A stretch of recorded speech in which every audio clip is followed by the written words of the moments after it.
Vi har bygget 78.000 etager kvadratmeter. Hallen er 507 meter lang og 120 meter bred. Huset er designet til ca. 600 medarbejdere.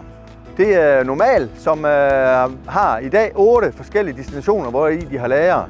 Det vil de have samlet her i Hensted. Det skal dække hele Europa. Altså, de ekspanderer jo voldsomt i Sydeuropa lige nu. 100 butikker om året.